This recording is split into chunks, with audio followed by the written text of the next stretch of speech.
Music. Who doesn't like music? When it comes to music, every generation has its defining sound.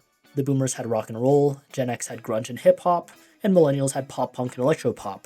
And then there's me and the rest of Gen Z, whose defining sound is, well, all of them. So you must ask yourself, how did this happen? Why did this happen?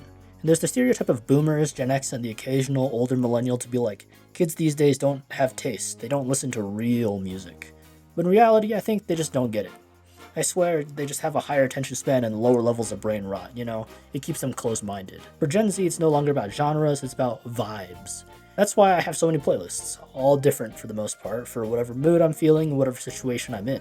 It's not about genre, it's about what mental illness I feel like having in that moment. In this video, I'm going to talk about why Zoomers have approached music somewhat differently from previous generations, along with identifying the music artists and genres that would best describe Zoomer music as a whole. Music, in all generations, is a reflection of the times and the values that people hold, the zeitgeist of whatever time period. So the Gen Z's ever-shifting music is a reflection of rapid shifts in tech, culture, and identity.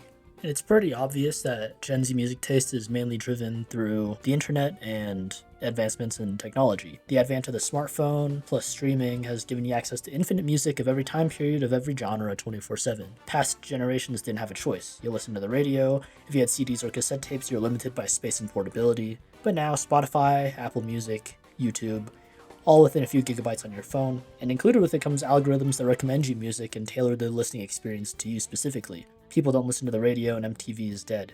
You get your music tastes by experimenting. You don't need to commit to a genre, you kind of just listen to everything and anything to create your own personalized musical identity. It's kind of like going to the cheap Chinese buffet. Like the first 1 to 2 plates, you kind of get everything from broccoli beef, some pod stickers, and the weirdly solid jello. By round 3, you kind of just know what you like, so you only get those, nothing but sesame chicken and fried rice. You kind of sample everything, and then you personalize it to yourself in whatever vibe you're trying to create. It's all about how you feel. And this applies to not just music, but people's identities as well. Like the internet created infinite subcultures and communities. You can find them on Discord, Reddit, TikTok, Instagram, Twitter, even Tumblr at one point. You can find people with the same interests as you no matter how weird and niche it is. There are communities for everything. You can branch out and explore whatever you feel like. You like lifting, you got gym talk. Like anime, you got any Twitter. Memes, you got r/Playboy Cardi. Near infinite microgenres, niches, and groups to be a part of, each with their own aesthetic, style, and vibe to help create who you're trying to be. And look at all these aesthetics I found. Got like indie sleaze, adventure core, minimalism, nerdcore, Spanish golden age, skater, princess core, paramilitary, Afrofuturism, e-girl, cottagecore, normcore, slutcore, hypebeast, foodie, paleocore, and all of this has been exacerbated by just TikTok culture, short form content in general, TikTok, Instagram Reels, YouTube Shorts. It's an algorithm that doesn't promote genres, rather it promotes moments. The more views, the more it's pushed, and the more people start to tap in. Culture is now pushed by a short form content. Subsequently, this means that content, memes, and moments are constantly shifting. And not only shifting, but the internet moves on from stuff really fast. Memes, for example, now only last a week, a few days maybe. Something's got to be big in order to stick. Even then, it only is going to be around for like a month at most, and the second half of that meme's lifetime exists in a post-ironic and meta-ironic state. Short-form content being so popular also goes to show the need for constant stimulation, that ADD type beat, increasing the Gen Z need for more variety, especially in music.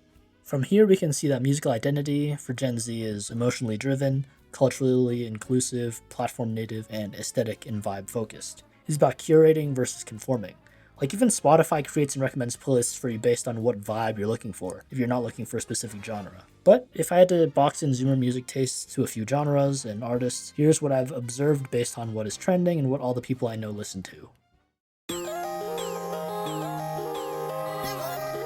Imagine if the human embodiment of pop music snorted a 2-foot-long line of Adderall and crushed an entire 12-pack of White Monster, then felt nostalgic about the early 2000s internet era that they weren't a part of, then decided to make music.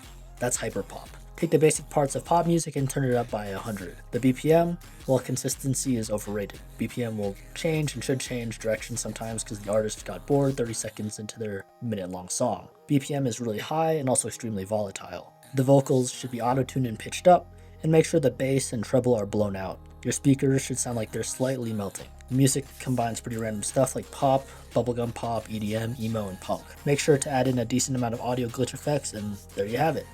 Hyperpop. If you did it right, it should give off a sweet, nostalgic, anxiety-driven vibe. And artists that create hyperpop would be like Glaive, Brackens, Charlie XCX, 100 Gex. Perfect for the generation raised on the internet and indoctrinated by meme culture and general chaos. Close your eyes and imagine. It's summertime, you're sitting by your window watching the big fluffy clouds float ever so slowly by. You feel a cool breeze brush over you as you see the golden hour sun start to set, the sunlight filling your room with a faint golden hue, creating a silhouette of the potted succulent on your windowsill. You reminisce about your life, the highs, the lows. You ponder what it means to truly love, and whether or not you'll find it. Nostalgic, alone, and in love. That's kind of the vibe of bedroom pop. A lo-fi aesthetic, muffled vocals, a slower tempo. Chords are more mellow, reverb is added for a dreamlike effect. The musicality of overthinking a text at 1 a.m. And artists for this would be like Claro, Biba Doobie, and Rex Orange County if you're looking for something a little bit more upbeat. It's music for Gen Z, the loneliest and most rejected generation, a generation that simply yearns for authenticity and connection.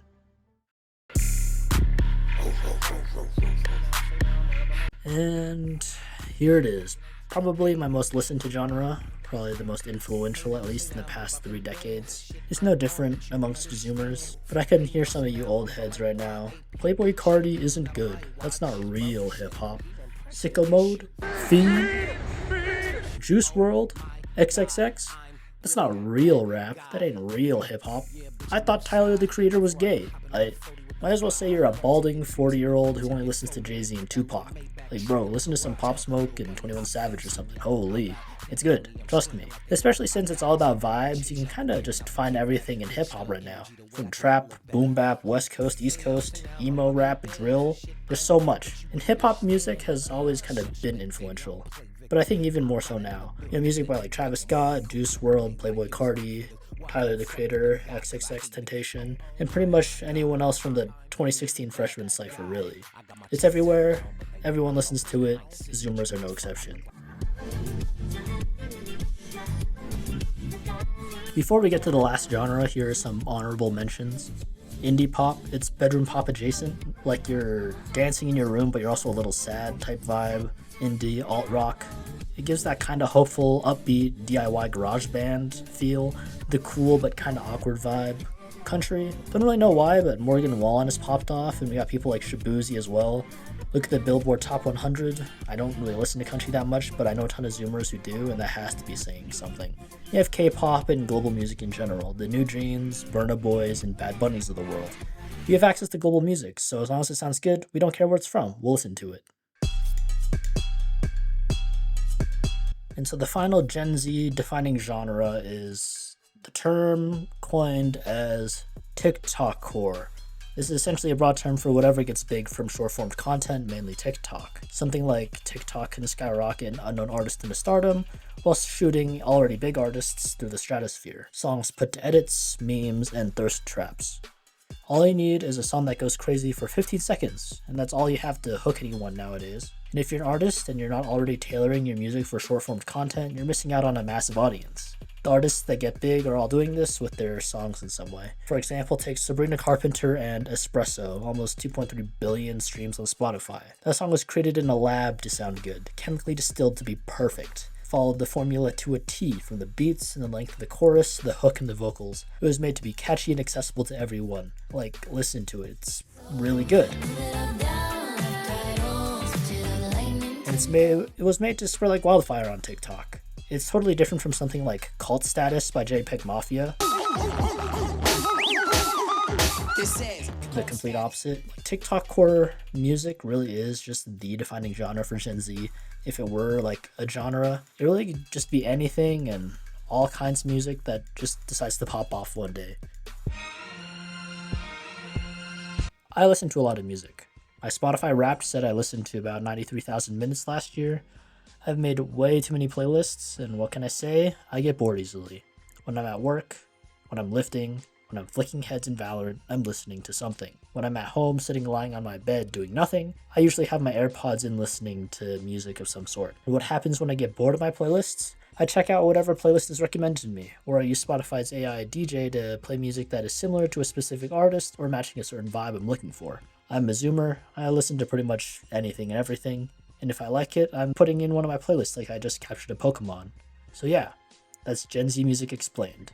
If you need more music to listen to, I'll link my Spotify below. You can check out the playlists I made and see if any of them fit your vibe or what you're looking for, and here are a list of artists I'm currently listening to a lot. And that's about it.